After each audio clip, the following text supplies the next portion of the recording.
Hello, welcome. Thanks for joining.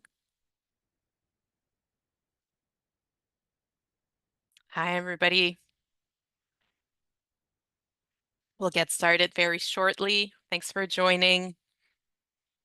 As we're waiting for 4:30 where I am, yes, 3:30, I imagine that most of you are just wrapping up your days. If you wouldn't mind just writing in the chat, um, if this is your first time teaching financial literacy and what is your role?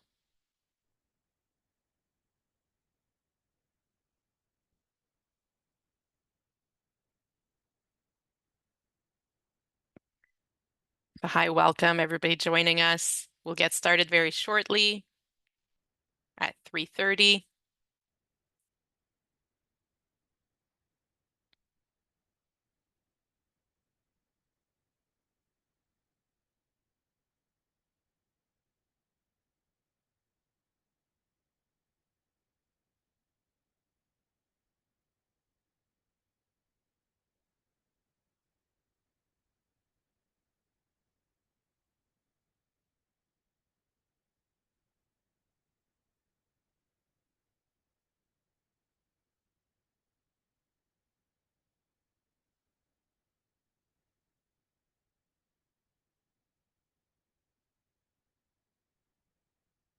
Hi, Karen. Good afternoon.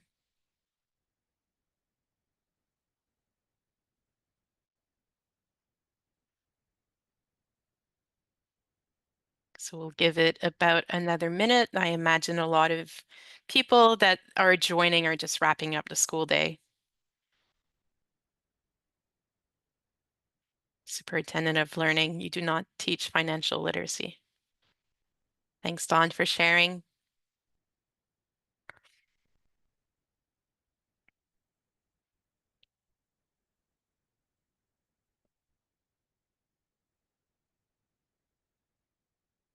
So we'll get started very shortly. Thanks, everybody that's joining.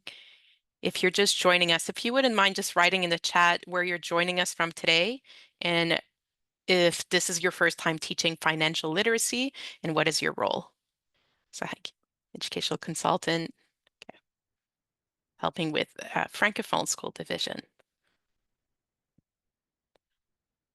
So Karen, at the end of the day, I always say I'm Francophone.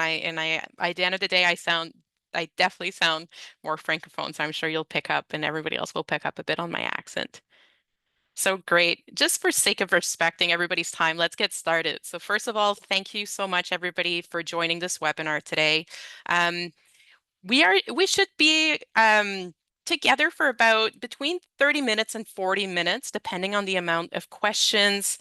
Please, it's always more interactive if you just write your questions in the chat. I with the size of the group, I right now with webinar mode, there's it's a little bit harder with the unmute, but I'm happy to unmute. So if you want to ask questions and participate that way as well.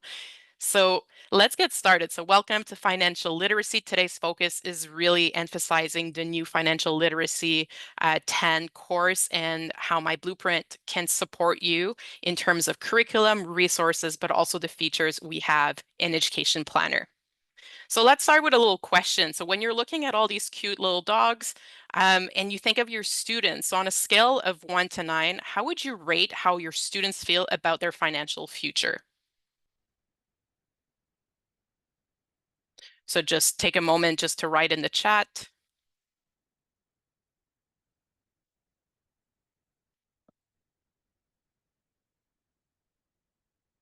So 737. I feel like I'm calling out a bingo at the moment. So 5 yes. Okay. So that is definitely aligned with the workshop I recently gave to about 60 students on financial literacy. And I asked them the same question. And I would say that 90% of them either answered 5 or 7. And a lot of statistics are also backing this up, that when there's surveys and research that ask students about financial literacy, about financial future, that students have a lot of question marks and are not feeling very confident. So it's so great to see that there's shifts happening in curriculum, that there's now courses available for students to take so that we can change those statistics around and really empower students to take ownership of their financial future. We do know, and I'm sure students hear a lot about everything that's happening in our economy, the shifts in terms of the markets, um, all of these things that I'm sure adds a level of stress. But when students learn how they can manage their finance and really have all the tools, there's really a shift in that mindset and feeling of being more in control and more empowered of their situation. So let me briefly introduce our agenda. We're going to go over a brief introduction. Then I'm going to share with you the resources we've created over the past few months to support the curriculum in Saskatchewan. Then we're going to spend most of our time in the student account for you to be more familiar with our budget tool, goal setting, how you can leverage portfolios, how you can find and where you can find labor market information, as well as the guides that we already have on the Education Planner student account. Then I'm going to briefly share with you on the teacher account how you can create activities, keep track of students' progress, and give quick feedback for your students. So that is everything we're going to be covering today. So before I do that, let me not be rude and introduce myself. My name is Geneviève Bisson. I'm an education training and engagement specialist at myBlueprint. Prior to that, I was a classroom teacher. I taught French, also career-related courses, special education, and humanities courses. I have 15 years in the field of education, none of them in financial literacy. I would say a very brief story of how financial literacy, how I was not taught financial literacy in high school is the first raise I've had at my first job. I was 7 cents. And the first thing that I did was to go buy a $70 pair of jeans. And then when you do the math of how long would that raise it took me to pay off my jeans, it's something like 600 hours. So I had a long ways to go, and now financial literacy is something that I continue improving on, and I find it's so important for students. So I'm really happy to be here leading this session with all of you today. So a little bit about myBlueprint for some of you who might not be as familiar with myBlueprint and Education Planner. So myBlueprint has been around now for about 18 years. It started as a research project. Our founder and CEO interviewed thousands of stakeholders in the field of career education, so counselors, teachers, and students, to see what was missing in terms of students feeling ready for their future. And with all the feedback you receive, Education Planner and myBlueprint was created. So now myBlueprint is across Canada. We support over 360 school boards and have more than 1.2 million users in 7,000 schools. And the mission of myBlueprint is really to support students from education to career. So everything that relates to skills that they need to bring to have agency over their life is what we're all about. So financial literacy is part of that. So let me share the resource we've created. So there are a few. The first is some resource for Financial Literacy 10. Also, we do have others that we've created in the past that I'm going to send to everybody that's registered for today's webinar so that you have easy access to all of them. We also have this great goal setting activity that you can leverage in your classroom, and also a vision board for students when they start thinking about what type of lifestyle they would like to live. So this is all things that are useful in the financial literacy course. So I'm going to dive in right now and show you a few things that we've created. So when you click on in our support page, it's on Financial Literacy 10, it's going to bring you to a folder. So the folder, just to give you a brief overview, the first thing you're going to see is the course content overview. So this is very easy. I see somebody maybe in here is already on this resource. So very easy to use. So we don't have a resource for every single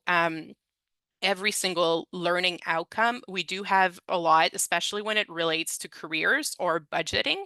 But for others, we do provide suggestions in terms of reflection and the goal setting. But what we would say is these activities are made to all be documented in our portfolios. So if you're doing activities on other sites, or if you've created some as well, having this one space that students can document and have all the information when it comes to that course makes it really easy to create a body of evidence and evaluate at the end of the course. So that is the end goal. So that presentations from students. So you'll see here the specific curriculum indicator and the resources that we have, or the suggested activities. So we have some, the first one you'll see as a presentation.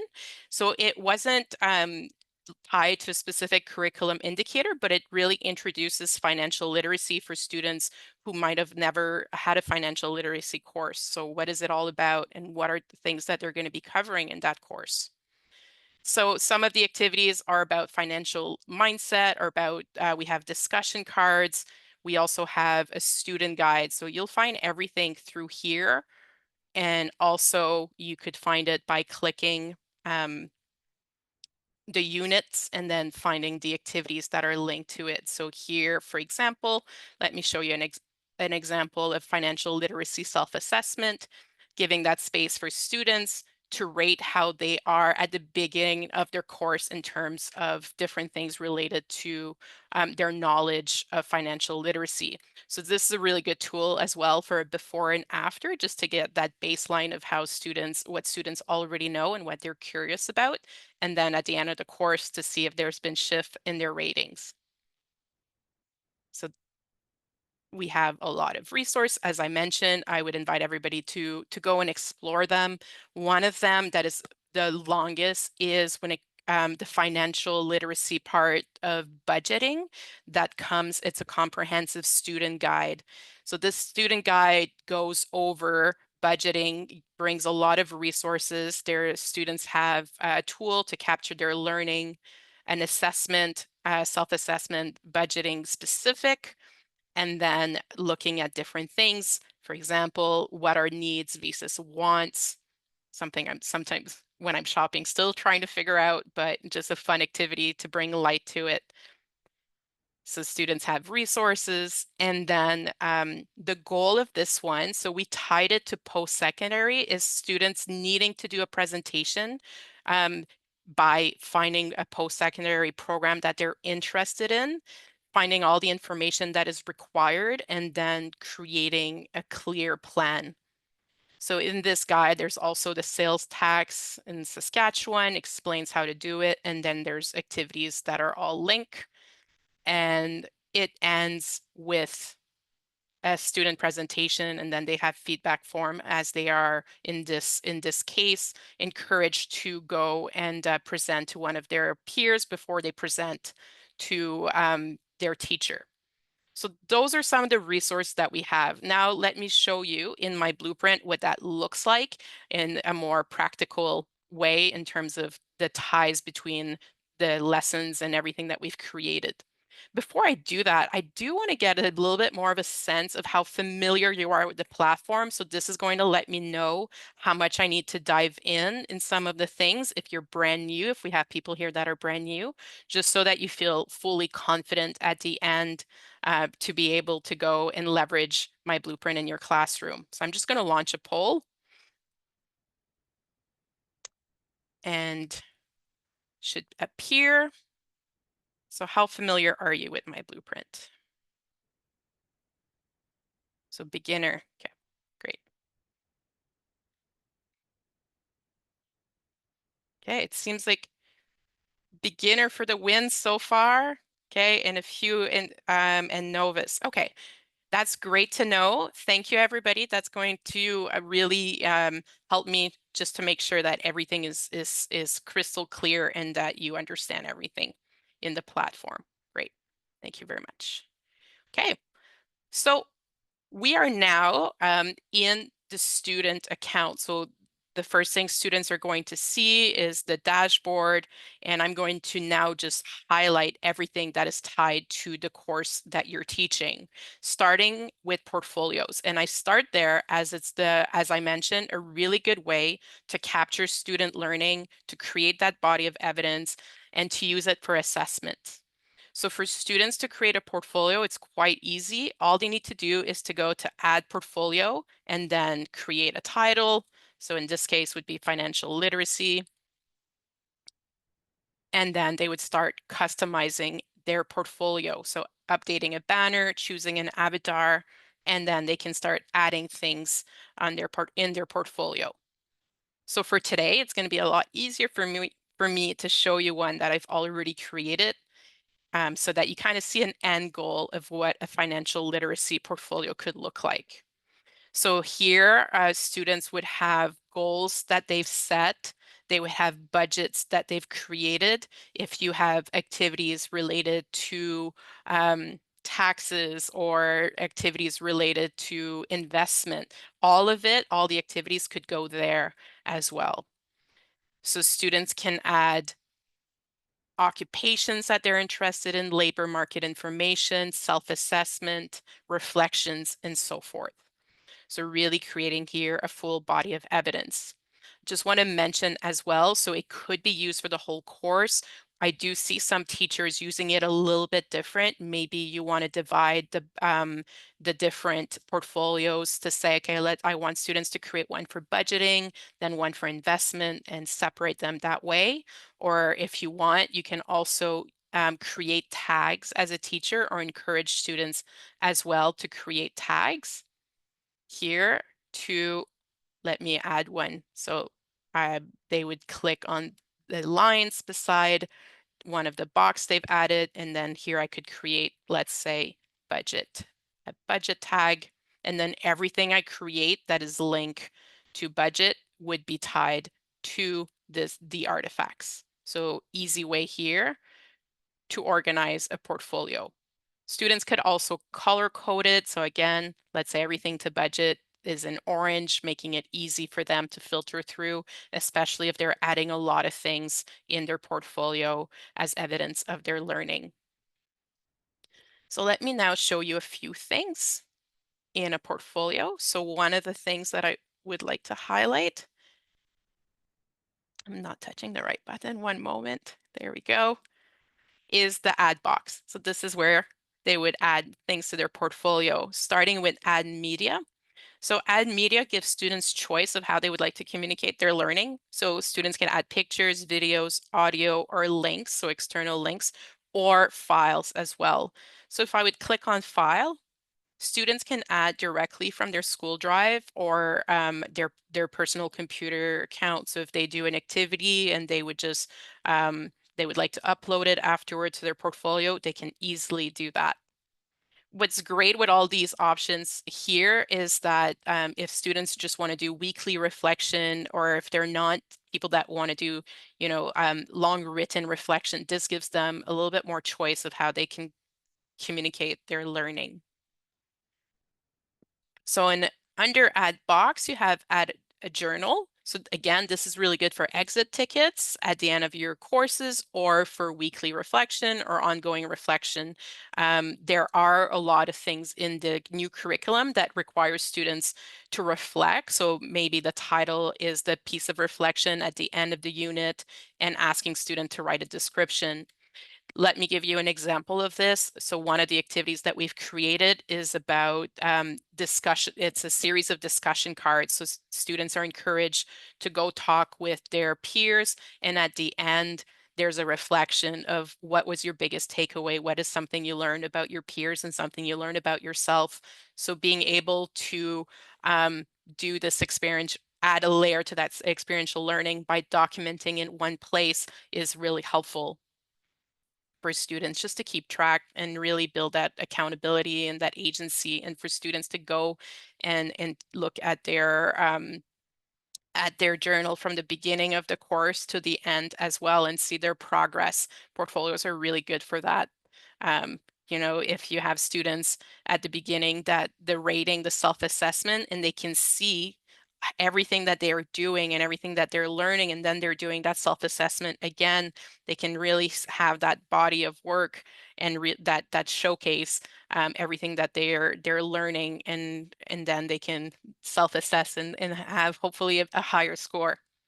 So that is for add media, add journal, and then here is add from my blueprint. So anything that they're doing in my blueprint, let's say they created a goal, let's say they're adding some of the skills that they're gaining in their cover letter, or that they're creating a budget. So let's say I click here on budget, I see the budgets that I've created, and then I can click on the plus sign, and then that is added to my portfolio. So that is for the main parts that I want to highlight in the portfolios. Two other things that are really helpful for you to know. At the top right, you have slideshow. So this is really good if you're meeting with students and you want to do check-ins or how they're doing, or if you want students to present their portfolios at the end of a unit or at the end of the full class, you can turn this portfolio in a slideshow and have students present their goals, their budgets that they've created, their mindset, and so forth. And then finally, you have share. So this generates a link, an interactive share. So I can just click generate a link, and then everything that the student is adding in the portfolio stays live. Meaning that if they're sharing it with you at the beginning of the course, you're going to see everything that they're adding to their portfolio. This could be also something that they share with external stakeholders. If they're working with a tutor, for example, they could share their portfolio so that they can see what they're doing and have access to it. Okay, so now other features that are tied to this curriculum. The other, of course, one easy one is the money. That is where a lot of students are going to spend most of their time. I apologize. It's if you're hearing my cat meow very loud, it's her time of day that she for some reason she's like, I want to sing at this time. So, okay. Let me again. Sorry about that. There we go. Okay. Can you see? I cannot first. I'm having a hard time sharing. Just one moment. Let's see what's happening here. Okay, there we go. We're back in the demo. So this is where, there we go. Pardon me. So this is where students would be creating a budget. Right here, right beside, you have the guides as well that can be helpful for students.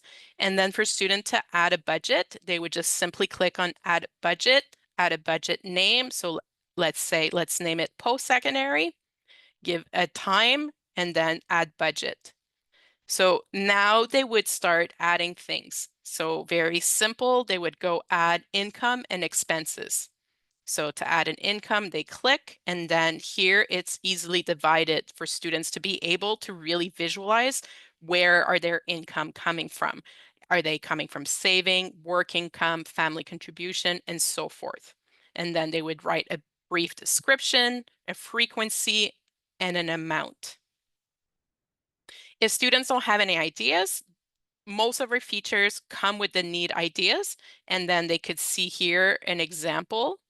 For example, this one is from scholarship money. And then they can continue adding as many income as they have.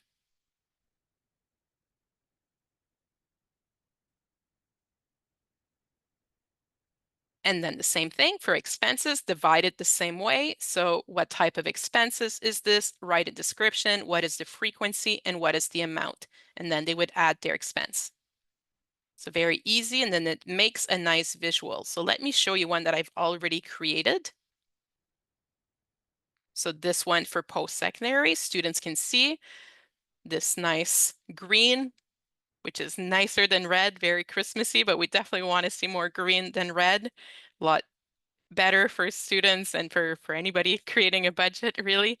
So here they see their income, everything that they've added, their expenses, and then they get a breakdown based on the type of expenses that they have, and then a percentage. So this is really good if you're using tools such as you want students to be saving 20%, or give them examples or case studies as well. So students can create budgets for themselves, of course, but we've seen a lot of schools using it that they're giving exemplar of situations, and then they need to be the financial advisor, and they need to help somebody make the best budget for their goals.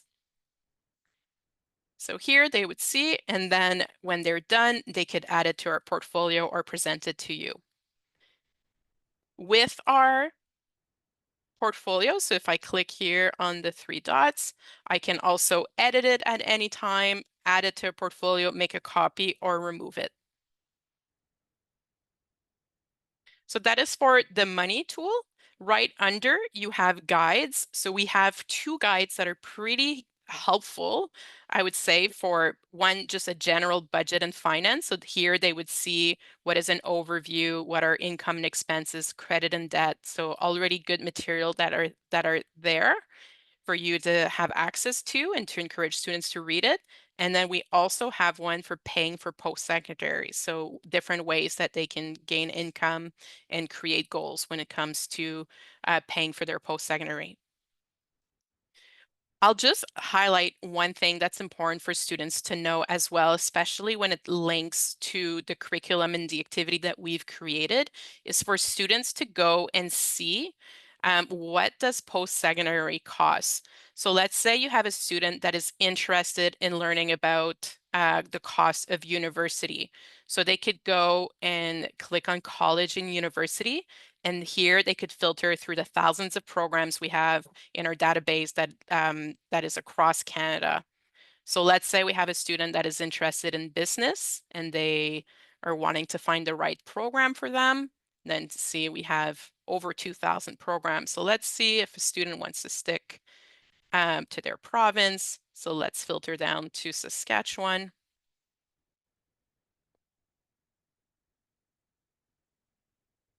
And here I have 101 different programs. So let's say you have a student very motivated in learning a lot in financial literacy. So it's like, I want to be an accountant. So let's click on the three dots here and click compare. And then students can compare different post-secondary option. But I really want to emphasize the information that they would be able to get in terms of the cost of tuition here. So here I would see that per year for this program, this is the cost. And then I get, if a student is needing to go to another city, out of town, what are all the different costs in terms of residence costs, meal plan costs. So this allows them to gather the important information to create the budget for their first year post-secondary. And I see I have a questions here. And okay.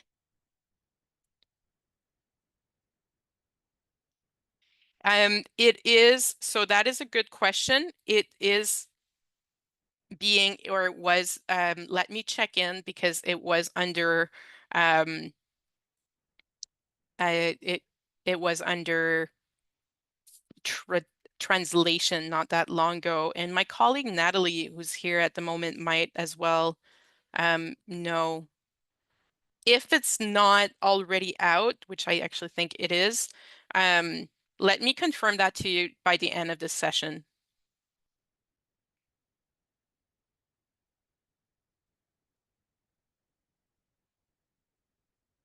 My first reaction was a clear yes, but I just want to make sure because I know it's either in translation at the moment or already translated. Okay.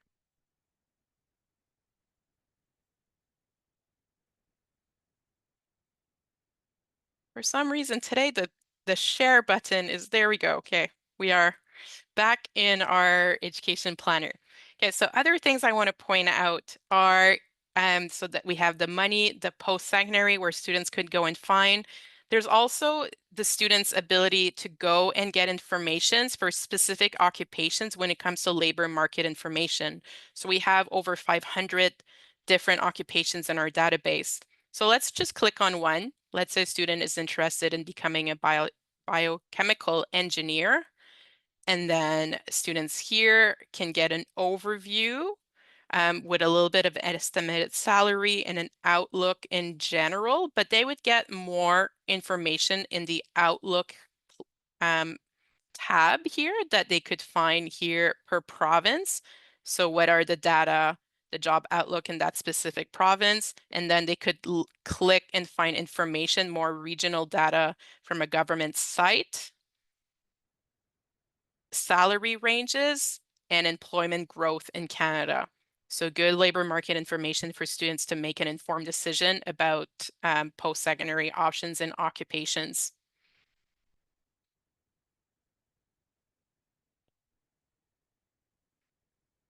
Finally is the goals. The goal tool is very easy to use. They're set up as SMART goals. So for students to create a goal, they would simply go add a goal. And in this case, they would pick financial goal. They would write a overarching goal. So what is their goal? Is it to save up for something specific? Is it for to save up for post-secondary? So write a goal here, create a timeline, and then create task for them to achieve that goal. So how much weekly savings do they want? Are they looking for a part-time job? Are they wanting to apply for scholarships? So what are the tasks that they could do to achieve their goal? So we know that students that, and anybody actually that sets goals are 40% more likely to achieve them. So when it comes to financial literacy, creating goals and building that accountability and keeping track is a really good practice for students to achieve um, their dream and of course to achieve their goals. So very easy for students to use. You know, students can create goals when it comes to budgeting or savings throughout your course and then add them to their portfolio. And what's great with adding them to their portfolio is when students create tasks is that they can do a reflection. They could add evidence that they've completed this task by adding it directly to their goals. So it's not like students are creating a goal just on a paper and everything goes missing. It's really easy for students to structure their goal and to say, okay, I've done this, check, check, check. And it really builds that confidence and that excitement when you're seeing it and being able to tick everything off and just have everything in one place. So this feature is very useful in the course, and based on the curriculum, there's a lot of different places that students are encouraged to create a goal. So I would highly encourage for you to navigate this feature. So a goal here, let me show you one that I've created for financial literacy. So here I have one already created. I want to save 1,200 to buy a new laptop for my studies and then save $100 per month. Create a saving account. So all the different tools that students can do. So if you Thank you, Natalie, for specifying this. Yes. Any a type, yes. Anybody, the resources that we've created are accessible for everyone. So those are all the features I wanted to point out in a student account that can support you in financial literacy. Now what I'm going to do is go to a teacher account and show you how you can leverage a teacher account to create activities, to give feedback, and so forth. So this is what a teacher, and I was going to say this is what a teacher account looks like with that. That would have been a lie. There we go. Okay. Now I can say it. This is what a teacher account looks like. So a few things I want to point out, because a lot of you mentioned that you're brand new, and if you're wanting to leverage this tool, I just want to point out the important aspect of this account. The first thing is at the bottom right, if you click on help, and you click here on Get Students Started, this would give you the step-by-step based on your school that students need to do to access their account.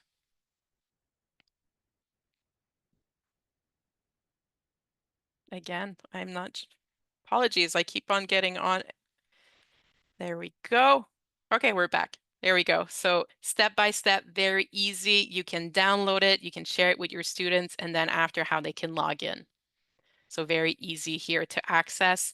If there's anything that you're not understanding, you can also ask our team a question and you're going to receive an answer very quickly. Our support team are amazing. So you'll receive something very quickly that's going to just make sure that you have all the information that you need. Just want to also mention that our support page has step-by-step guides as well as videos. So if today feels like a lot of information that I gave you and a lot to digest, you have a lot of things. Some people rather just have a step-by-step guide. I'll show you where they are, or videos as well, just to reinforce things that I've shared with you today. So at the top right, you have your notification. So if you're using myBlueprint Education Planner to create activities, if students are adding things to their portfolio, you would receive a notification there. Beside the student view, this gives you your own student account. So this is a really good way for you to get familiarized or to familiarize yourself with the platform, to go and create a budget, to see what it feels like, to create goals, potentially create a portfolio so that you have a clear exemplar for your students.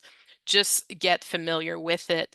What's great with it is that everything you do here saves. So if you want to show something to students, it's going to be right here. So good for you to model it for students as well, so that you can do it at the same time as them. So a lot of different ways to utilize this. It does bring you to another window, so you just need to click back on your teacher account window to get back to it. Now let me share with you two things. Is one, to create a class. So you would just simply go create a class name, finance. Let's create a class. And then you would just need to add students. So very similar to other sites, you would just go and look by grade and then click on the students you would like to add. And then go at the top right corner and click on add students. And then you have a class that's created. So let me show you a class that I've already created and show you a few things. So the first thing is that you'll see your class names here, your class list, and then the amount of tasks. This is not really the focus for this class. These are the tasks that are career connected. But really, if you're using activities, you could keep track of the activities you're creating and then the ones that have been submitted by students. You can go and click the three dots, and that way you can go and see how the student is leveraging their account. You can go and see their account. You can send that student a message as well. If you click on a student, it's going to give you even more information. So let's say how many budgets have they been creating and other ways that they're utilizing the platform. The teacher tags, this is where you could create tags to organize your curriculum. So if you want to divide it by unit, you have a lot of, or learning outcome, all of these things are possible. You would simply go to add, edit, and add, and just write the ones that you're interested in. There are some that, yeah, you would be the one customizing it to your liking to make it as easy for you and for your students to navigate this. You can add another person to the class, so share class. So let's say you are multiple people teaching the class. So that is for the overview. And then in the feed, this is where you would see what students are adding to their portfolio here. So I have a student here, added a new item in financial literacy. I see the budget that the student has created, and then I could give that student some feedback. I could ask follow-up questions. And what's great with it is that you can also choose the way you would like to give feedback. So it could be audio, video. Sometimes we give, I don't know if some of you are voice memo kind of people here, but sometimes it is easier to record something to get more in depth and explain it to students. And some students just understand it better that way. And it's nice to hear their teacher's voice and that feedback, especially if they've done something great. It's always encouraging. And then you can also add files. So this could be rubrics or so forth. And then students on their side would receive a notification and it would stay with on their portfolio box, that exchange that you've had with them. So that is for feedback. Activities, this is where you could easily create an activity. So you would simply go new activity. It could be a journal entry, or if you're wanting just to put some of the activities that we've created in myBlueprint, for example, and based on our activities that the curriculum and the resource we've created, or if you have other ones. So very simple, you would create an activity name. So maybe investment, and then ask students to do a research step by step. Here, instructions. The instructions could also be audio instructions or a video instruction. And a feature that I really like that really pushes student thinking is you can always put yes and to require students reflection, and then students would not be able to submit their activity without that short reflection. Beside, you would have the place here to upload the media or the files that students need to complete. And here you could add the tags to, again, organize your activities that students are completing. And then students would receive a notification that they have an activity. Finally, in reports, you have here different reports, students' favorite occupations, different things, but you also have financial planner that you could go and see the students that have created financial plans, that have no financial plans as well. So just a small report. And then the last thing for today is access to our support center. So by clicking here, this is where you would find information such as all the resources that we have, our course package. This is where you would find it. We did send it, I'm sure most of you receive it through our newsletter, but this is where you would go find it, as well as if you're teaching other things related to careers, you could find hundreds of resources that are ready to go, including how to create a resume, how to set goals, and so forth. Something that I would really, as a teacher, that I really appreciate in the way that we do our resource is that all of them, you can create a copy and edit it to your liking. So it's not supposed to be a one size fits all. Some of our student guides are a PDF. So for those ones it is, but for everything else, you can just edit it to fit your school and your student population. So I would invite everybody to go and navigate those things. I know as teachers, educators are very busy. So when you have resources that are vetted, it's very helpful so that you don't need to spend so much time doing that. You can just make those edits and get going.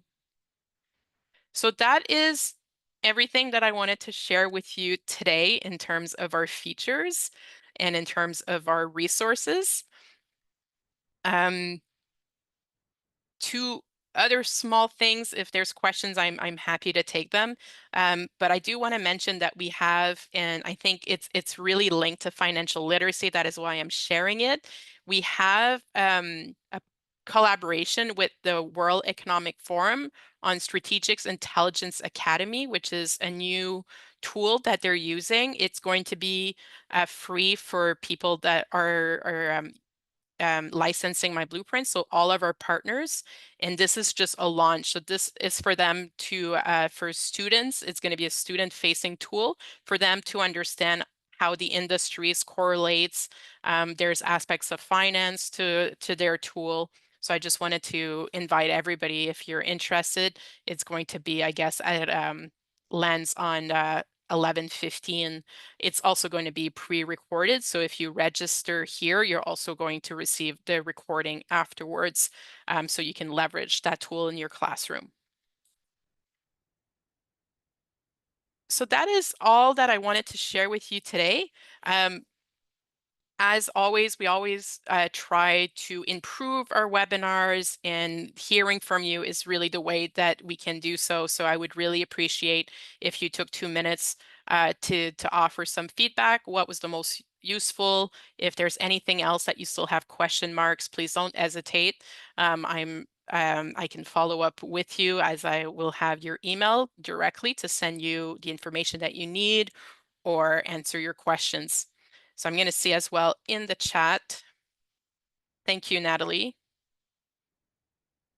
for sharing that.